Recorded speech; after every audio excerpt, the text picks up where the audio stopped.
Your badge stopped working at 8:03 this morning, Mr. Caldwell. The voice on the other end of the phone was calm, almost polite. Please don't attempt to access the executive floor again. Ethan Caldwell stared at the skyline outside his penthouse window, certain he had misheard. 24 hours earlier, he had toasted another record quarter with investors. 12 hours earlier, he had fallen asleep convinced he still controlled every decision inside Whitmore Global Holdings. Now the security system was treating him like a stranger. There has to be a mistake, he said, already reaching for his designer suit jacket. I'm the CEO. The woman paused for exactly one heartbeat before answering. Not anymore. The line went dead. Ethan looked at his reflection in the floor-to-ceiling glass. Perfect tie, perfect haircut, perfect reputation. At least that was what the world believed. Financial magazines called him the self-made millionaire who transformed a sleepy investment company into one of the fastest-growing firms in America. Business podcasts praised his instincts. Industry conferences fought to book him as their keynote speaker. Everyone admired the man who seemed to have everything. Nobody saw what happened after the cameras stopped rolling. Nobody knew where he had spent the previous evening, or why he had ignored every message waiting on his phone until sunrise. His screen lit up again. One notification after another flooded in. Executive email access revoked. Corporate banking permissions removed. Board meeting invitation canceled. Company vehicle disabled. Building credentials terminated. Ethan frowned harder with every alert. None of this made sense. Even the chairman couldn't remove a sitting CEO without a formal vote. Someone was playing an expensive joke. He dialed his executive assistant. Straight to voicemail. He called the chief financial officer. No answer. He tried 3 board members. Silence. It was as if the entire company had agreed to disappear overnight. Then another message arrived. This one contained only 7 words. Your office has already been reassigned. No signature. No explanation. Just certainty. Ethan grabbed his car keys and headed downstairs, telling himself this would all be cleared up within minutes. Traffic crawled through downtown Manhattan while morning headlines flashed across giant digital billboards, celebrating markets, mergers, and billion-dollar acquisitions. Normally those stories included his name. Today they didn't. Somehow that unsettled him more than the locked accounts. He pulled into the underground garage beneath Whitmore Global Holdings and stepped confidently toward the private executive entrance he had used for years. The scanner blinked red. Access denied. He tried again. Another red light. A security officer approached with an expression Ethan had never seen directed at him before. It wasn't anger. It wasn't fear. It was sympathy. Morning, sir, the guard said quietly. I'm afraid I can't let you upstairs. Ethan laughed once, expecting the punchline. It never came. You're new here, aren't you? No, sir. Then you know exactly who I am. Yes, the guard answered. That's why I'm asking you to leave peacefully. Ethan's heartbeat slowed instead of racing. Something much bigger than a software error was happening. Someone had planned every detail before he even opened his eyes. Across the street, high above the entrance, sunlight reflected from the top floor where the private boardroom overlooked the city. Behind those windows, someone was making decisions that no longer included him. Ethan still believed he knew every powerful person connected to Whitmore Global. He was wrong. Because at that very moment, the woman he thought had spent years quietly standing in his shadow was sitting at the head of the longest table in the building, and before noon, the entire board would rise to welcome Claire Whitmore, not as the CEO's pregnant wife, but as the billionaire founder who had just dismissed the man who never realized whose company he had really been running. Claire Whitmore had spent 3 years perfecting the art of being underestimated. It was easier that way. Easier to let people assume she was simply the quiet wife who arrived at charity dinners a few minutes behind her husband, smiling politely while photographers called his name instead of hers. Easier to wear modest maternity dresses instead of designer labels that would attract attention. Easier to carry her own coffee, drive an ordinary SUV, and quietly excuse herself before conversations drifted toward business. The illusion had become so convincing that even senior executives believed she depended on Ethan's success instead of the other way around. She never corrected them. Every mistaken assumption became another layer of protection around a truth almost nobody knew. Employees often whispered that she seemed too ordinary for a millionaire's wife. Some assumed Ethan had married her because she was kind. Others believed she had simply been lucky enough to meet the right man at the right time. No one noticed the subtle details. The original architectural sketches framed in the executive hallway bore the initials C.W. The foundation that funded scholarships across 5 states carried the Whitmore family crest. The annual leadership award inside the company was named after Eleanor Whitmore, Claire's late grandmother. People walked past those reminders every day without connecting them to the quiet woman who sometimes waited in the lobby reading a novel while her husband finished interviews upstairs. Claire never volunteered the answer. She had learned long ago that real influence rarely announced itself. It simply existed. Her family believed wealth should create opportunities, not applause. When her father retired from active leadership, he offered her the corner office without hesitation. She surprised everyone by refusing it. Instead, she proposed something few people understood. She would remain the controlling shareholder, but an outside executive would run daily operations. Years later, Ethan arrived with remarkable confidence, sharp instincts, and an ability to inspire investors. Claire genuinely admired him then. She believed his ambition would strengthen the company while she focused on long-term strategy behind the scenes. Their partnership soon became a marriage, and for a while it felt as though both dreams could exist together. She gave him room to shine because she believed success shared was stronger than success claimed. She never imagined that public admiration could slowly become personal entitlement. As magazine covers multiplied, Ethan began speaking about Whitmore Global as though he had built every floor with his own hands. Interviews changed from saying our company to saying my company. At first, Claire smiled and ignored it. Then she noticed something else. He stopped asking for her opinion before major decisions. He canceled family dinners for networking events.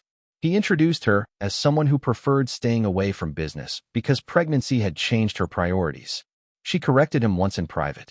He laughed gently, kissed her forehead, and promised he had only been simplifying things for reporters. She wanted to believe him. She always wanted to believe the best in people. During her 7th month of pregnancy, mornings became slower. She often sat by the kitchen window watching sunlight spill across the garden while reading quarterly reports before breakfast. Numbers had always calmed her. They never flattered. They never lied. One Tuesday morning, as she reviewed executive expense approvals, a small pattern caught her attention. Luxury hotel charges, private dining invoices, transportation records that did not match official travel schedules. Separately, they meant very little.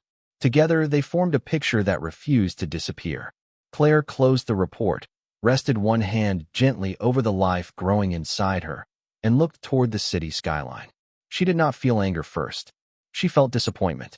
Somewhere between trust and ambition, the man she once believed understood humility had started believing that nobody was watching.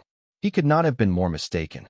That evening, the city glittered beneath a clear spring sky while Ethan believed he was celebrating another perfect day. An exclusive rooftop lounge overlooked the Hudson River, its floor-to-ceiling windows reflecting expensive suits, crystal glasses, and conversations about mergers that never seemed to end. He laughed easily beside Vanessa Brooks, the ambitious marketing director who had mastered the art of telling powerful men exactly what they wanted to hear. She complimented his vision, his confidence, and the future she insisted belonged to people bold enough to take it. Ethan enjoyed every word because it echoed the story he had already begun telling himself. Across town, Claire sat alone in the breakfast room of their townhouse long after sunset, a warm cup of herbal tea untouched beside her. She had canceled dinner without explanation after saying she felt tired from the pregnancy. That part was true.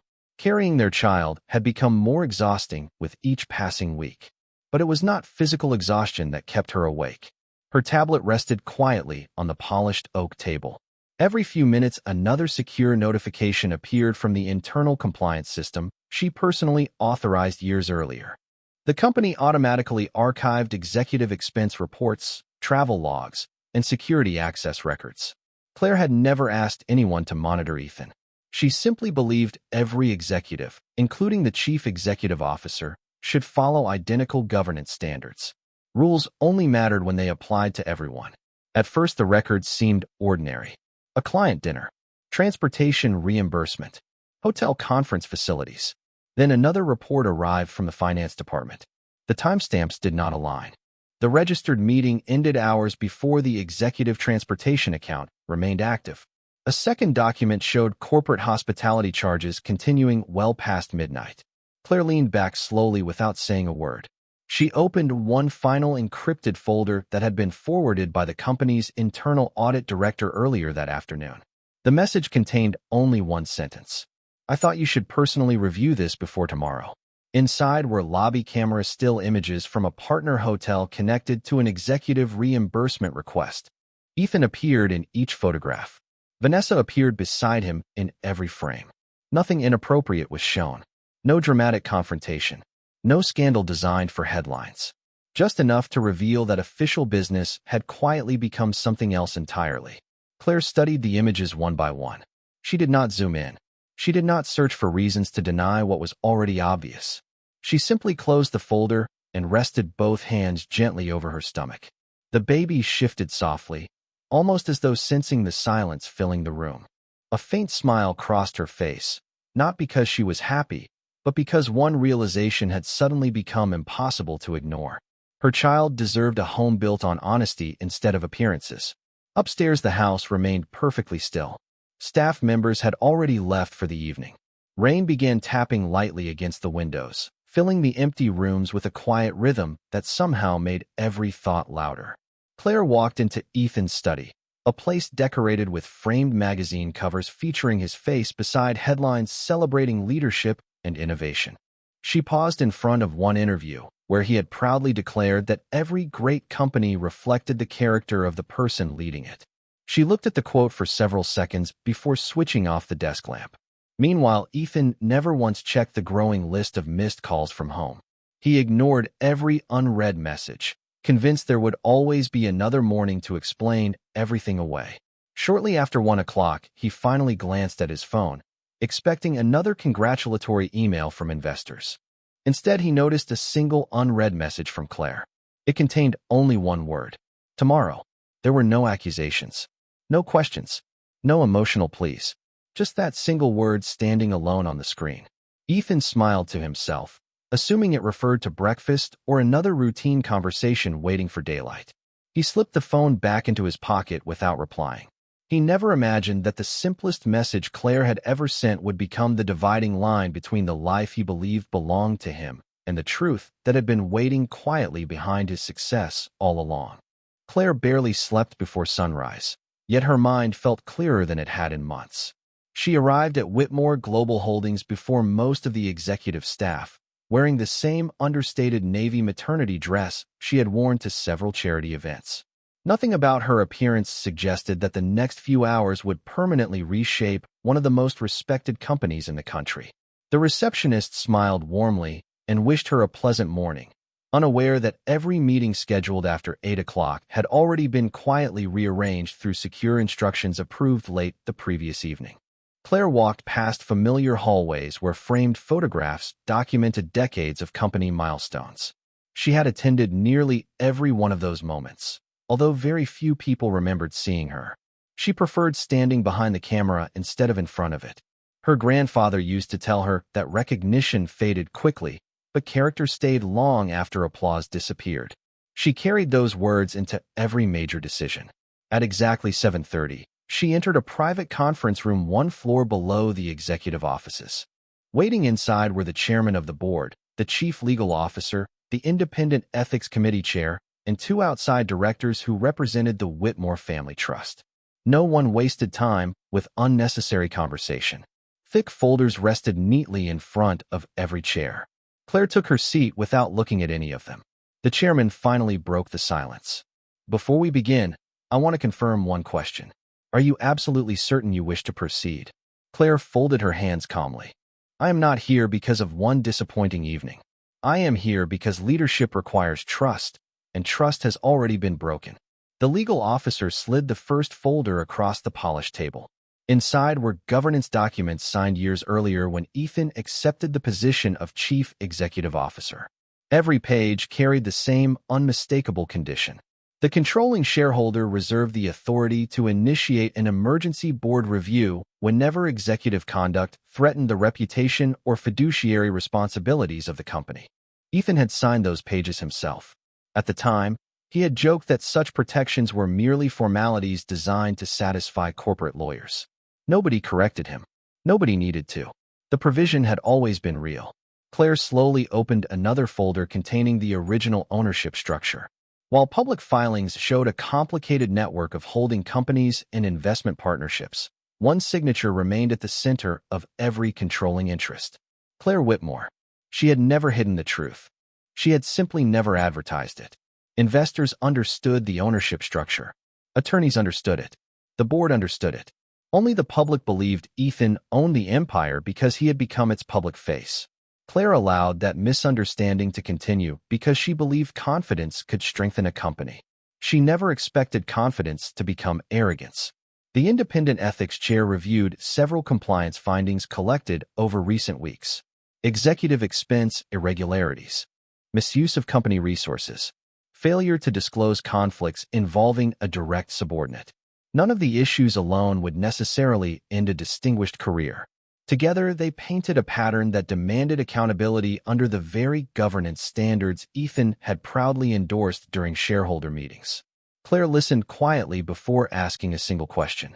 Has every conclusion been independently verified? Twice, the chair answered. Every document has been confirmed. The room fell silent again. Outside the conference room windows, employees continued arriving for another ordinary Tuesday, carrying coffee cups and greeting coworkers with familiar smiles. None of them realized that the future of the company was already changing one carefully documented decision at a time. Claire rested one hand gently over her growing belly and looked toward the skyline beyond the glass. This company had carried her family name for generations, but for the first time she fully understood what protecting that legacy truly required. It was not about preserving a title. It was about proving that no individual, regardless of wealth, reputation, or public admiration, stood above the principles that built the company in the first place. When the chairman finally placed the formal resolution on the table, every eye turned toward Claire because everyone in that room understood one undeniable truth. The next signature would not simply remove a chief executive officer. It would reveal the identity of the woman who had quietly held the highest authority all along. Claire nodded once toward the chief legal officer, and the large display at the front of the boardroom came to life. No dramatic music, no sensational headlines, only carefully organized records presented in chronological order. This review concerns governance, executive responsibility, and fiduciary conduct, the legal officer began. It is not a criminal proceeding, nor is it based upon personal opinions. Ethan leaned back in his chair, forcing himself to remain composed. This is unnecessary, he interrupted. If someone has concerns about expense reports or scheduling errors, we can resolve them privately. Claire finally spoke, her voice steady and remarkably gentle. That opportunity existed long before this morning. The first document appeared on the screen. Executive travel reimbursements approved for meetings that had officially concluded hours earlier. The second showed company transportation services billed well beyond scheduled business events. The third summarized hospitality expenses repeatedly assigned to client development despite the absence of registered clients. None of the documents accused anyone of misconduct beyond what the records objectively showed. They simply established a pattern that every director around the table could independently verify. Ethan looked toward the finance committee chair. You approve these reports. The older man folded his hands calmly. Accounting processed them according to executive authorization. Governance review is a separate matter. Claire opened the leather folder resting before her and slid several pages toward Ethan. Please review page 4. He glanced down. His own signature stared back at him beneath the executive ethics policy adopted 3 years earlier. Another page followed. Then another. Every policy required senior leadership to disclose conflicts involving direct reports, protect company resources, and maintain transparency in executive decision-making. Ethan remembered signing the documents during an annual governance update without giving them much thought. At the time, he had considered them routine formalities. This morning, they had become the foundation of every discussion in the room. Vanessa shifted uneasily several seats away. She attempted to speak, but the chairman raised a hand. You will have an opportunity after the presentation concludes. Another slide appeared. Internal audit timelines. Compliance reviews. Independent verification completed by outside counsel. Every conclusion had been reviewed multiple times before reaching the board. There were no emotional statements, no speculation, and no personal attacks. Claire had insisted upon that from the beginning. Facts alone carried enough weight. Ethan slowly closed the folder. "So this is really about my marriage?" he asked, trying to redirect the conversation. Claire met his eyes without hesitation. "No, my marriage is private. Leadership inside this company is not."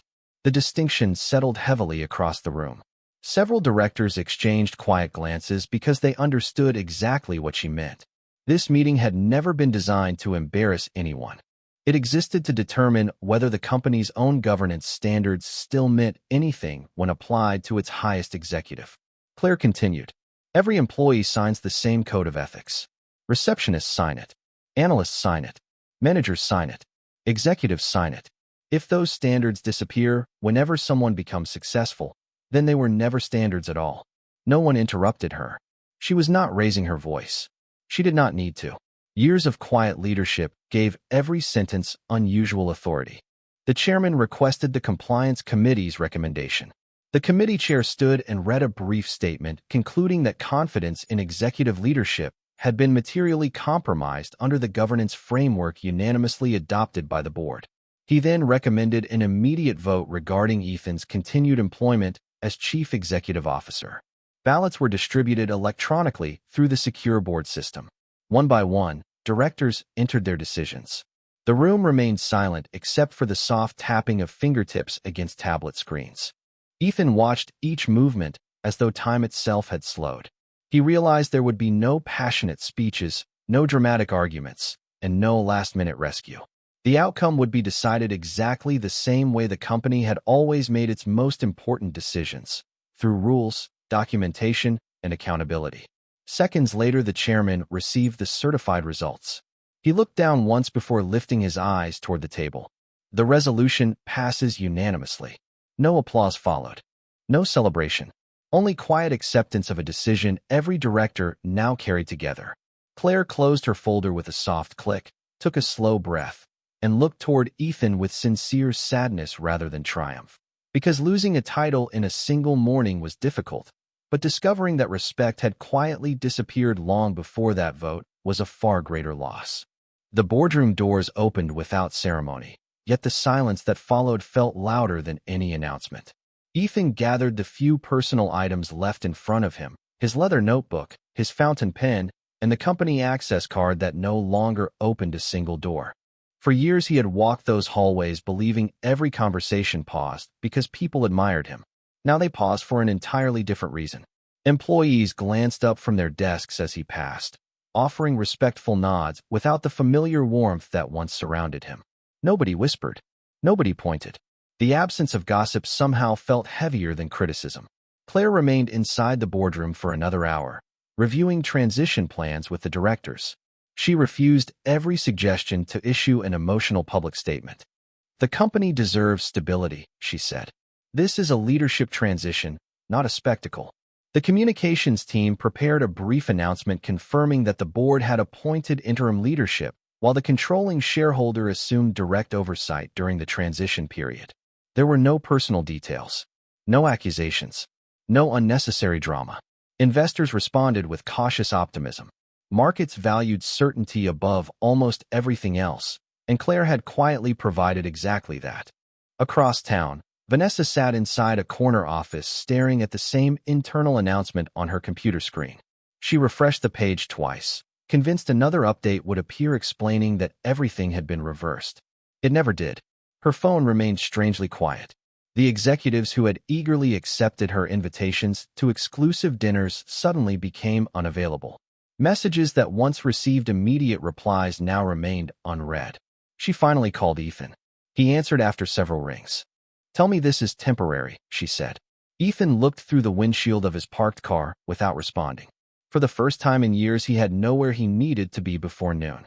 "They cannot do this forever," Vanessa continued. "You still know everyone." Ethan closed his eyes. "Apparently, I never knew the most important person."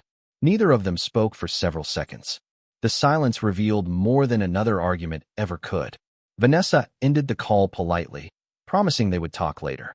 She never called again that day. Meanwhile, Claire walked through departments she had quietly supported for years without most employees recognizing her authority. She stopped to congratulate a young analyst whose proposal had recently earned company funding. She thanked the maintenance supervisor for coordinating renovations ahead of schedule. She asked a receptionist about her daughter's college applications because she remembered the conversation from months earlier. Small interactions spread quickly throughout the building.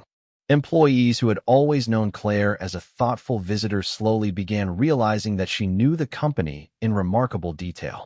She remembered names, projects, and families without consulting a single file. Respect grew naturally because it had never depended upon impressive speeches. Late that afternoon, the chairman joined her in the executive office that had remained untouched since the morning vote. "You could redecorate," he suggested with a gentle smile. Claire looked around the spacious room before shaking her head. Not today. Her eyes rested on a framed photograph overlooking the city skyline. "A different office will be fine." The chairman understood immediately. Leadership, in Claire's mind, had never been about occupying the largest room. It was about earning the confidence of the people working inside the building every day. As evening settled over Manhattan, Ethan returned to the townhouse, expecting familiarity to offer some comfort. Instead, he found an unusual stillness. Claire's favorite reading chair stood beside the window exactly where it always had. A folded baby blanket rested neatly across the armrest. Her teacup sat in the kitchen sink. Everything looked ordinary, yet the house somehow felt entirely different. Only then did Ethan begin to understand that losing his position had not created the distance between them. That distance had been quietly growing for months while he had been too distracted by applause to notice the woman who had built an empire, protected its values, and waited far longer than anyone realized before deciding that silence could no longer preserve either her family or her legacy. 3 days passed before Ethan received a message from Claire. It contained only an address and a time. No explanation, no emotion, no demand. The location surprised him. It was not a law office, a courthouse, or the company headquarters. It was the small waterfront cafe where they had shared their first conversation almost 7 years earlier, long before either of them imagined their lives would become so complicated. Ethan arrived 20 minutes early. The cafe looked almost unchanged. The same brick walls, the same wooden tables, the same view of the Hudson River where ferries crossed quietly beneath the afternoon sun. He remembered how Claire had laughed when he accidentally spilled coffee on his notebook during their first meeting. Back then, she had seemed refreshingly uninterested in his resume or his growing reputation. He finally understood that she had never been impressed by titles because she had grown up surrounded by people who possessed them. Claire arrived exactly on time, wearing a light gray maternity coat over a simple blue dress. Her pregnancy had become more noticeable since they last sat together without an audience. She smiled politely at the waitress who greeted her by name before taking the chair across from Ethan. For several moments, neither of them spoke. The silence no longer felt uncomfortable. It felt honest. Ethan finally lowered his eyes. "I have replayed that morning 100 times," he admitted quietly. "I kept searching for the moment everything fell apart." Claire stirred her tea slowly before answering. "It did not happen in one morning." He looked at her. "Then when?" She held his gaze with remarkable calm. "The first time you believed your success belonged only to you." The words landed gently, yet they carried more weight than any accusation. Ethan wanted to defend himself. Instead, he realized he could not honestly disagree. Claire reached into her leather portfolio and placed a neatly organized folder on the table. Ethan looked at it without touching it. "Divorce papers?" he asked softly. "Yes." Her answer carried neither anger nor satisfaction. "They are fair. I made certain of that." Ethan opened the folder slowly. The financial terms reflected exactly what she had promised. There was no attempt to punish him. No hidden conditions. No public statements waiting to be signed. The agreement protected their unborn child, respected both families, and preserved privacy. Even now, Claire had chosen dignity over revenge. Ethan closed the folder again. "Why?" he asked. "After everything, why are you still making this easier than you have to?" Claire looked toward the river where sunlight shimmered across the water. "Because I am making decisions our child will someday read about." Ethan followed her eyes in silence. She rested one hand gently over her stomach before continuing. One day our son or daughter will ask why two people who once loved each other could not stay together. I want the answer to be honesty, not bitterness. A breeze drifted through the open patio doors, carrying the scent of fresh rain from somewhere farther upriver. The waitress quietly refilled their coffee without interrupting. Around them, strangers laughed, checked their phones, and continued ordinary conversations, completely unaware that one marriage was ending with more grace than many relationships ever experienced at their happiest. Ethan finally picked up the pen. His hand hesitated only once before signing each page. When he finished, he slid the folder back across the table. Claire thanked him with a quiet nod instead of a smile. As they stood to leave, Ethan spoke one final sentence. I thought I was building a future for us. Claire adjusted her coat before answering. You were building a future for the version of yourself that needed applause. I was building one for the family that needed trust. She turned and walked toward the parking lot without looking back. Ethan remained beside the river long after she disappeared from view, holding an empty coffee cup and realizing that the most valuable thing he had ever been given had never been the corner office, the headlines, or the wealth. It had been the quiet confidence of a woman who believed in him long before the world did, and by the time he truly understood that gift, it no longer belonged to him. 6 months later, the first light of autumn spilled across the glass towers of Manhattan, painting Whitmore Global Holdings in shades of gold that seemed almost symbolic. The company had not merely survived the leadership transition. It had quietly become stronger. Employee retention reached its highest level in more than a decade. Investor confidence returned. New innovation partnerships expanded across the country. Yet the accomplishment Claire valued most never appeared in quarterly reports. Every Friday afternoon, she still walked through the building without an entourage, stopping to greet interns, engineers, receptionists, and custodians by name. Leadership, she believed, was measured by the people who felt seen long before they became important. Her daughter, Eleanor Grace Whitmore, arrived on a peaceful October morning surrounded by family instead of cameras. Claire declined every exclusive magazine interview, requesting photographs of the newborn heiress. She wanted her daughter to inherit values before attention. The only framed picture placed inside her office showed a tiny hand wrapped around Claire's finger beneath a handwritten note from her late grandfather that simply read, "Protect people before profits, and profits will protect themselves." Those words quietly became the unofficial motto of the company. Across town, Ethan had accepted a consulting position at a small investment firm where nobody recognized him from television interviews anymore. The office overlooked a parking lot instead of the Manhattan skyline. His business card carried a simpler title than he had held for years. Surprisingly, he no longer hated that reality. For the first time since the beginning of his career, every opportunity placed before him depended entirely upon his own work instead of an impressive reputation. Some days were humbling. Others were quietly satisfying. He had finally begun discovering the difference between influence borrowed from a title and respect earned through character. One crisp November afternoon, he received permission to visit Eleanor for the first time after several weeks of carefully rebuilding communication with Claire through family counselors and attorneys. The meeting took place in the garden behind Claire's home. Fallen leaves drifted gently across the stone pathway while Eleanor slept peacefully in her stroller beneath a soft cream blanket. Ethan stood silently for several moments before looking down at his daughter. She opened her eyes briefly, reached toward his hand with tiny fingers, and smiled without knowing anything about boardrooms, headlines, mistakes, or regret. In that single moment, the noise of the previous year seemed impossibly distant. Claire watched from the porch without interrupting. She saw genuine gratitude replacing pride, and although some wounds never disappeared completely, she recognized sincere growth when it appeared. Before Ethan left, he paused beside her. "Thank you," he said quietly.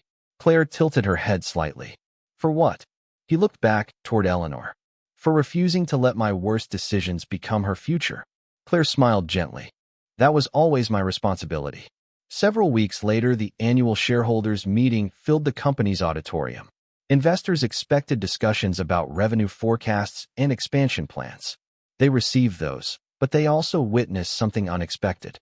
Claire concluded her presentation by announcing a nationwide leadership scholarship for young women studying business ethics and corporate governance. The program would bear her grandmother's name rather than her own.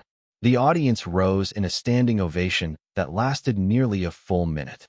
Claire accepted the applause with the same quiet composure she had carried throughout every chapter of her journey. She knew admiration could disappear as quickly as it arrived. Integrity lasted longer. Outside the auditorium, Ethan watched the broadcast from a nearby cafe before closing his laptop with a small, thoughtful smile. He no longer wished he had remained the man everyone once applauded. He wished he had become the man who deserved the trust he had been given. Inside the headquarters, Claire lifted Eleanor into her arms and walked through the lobby where generations of the Whitmore family had built a legacy not from wealth alone, but from responsibility. Employees smiled as she passed, not because she owned the company, but because she had reminded them that true leadership never begins with power. It begins with character, and the people who forget that lesson often lose far more than a title before they finally understand what was truly worth protecting.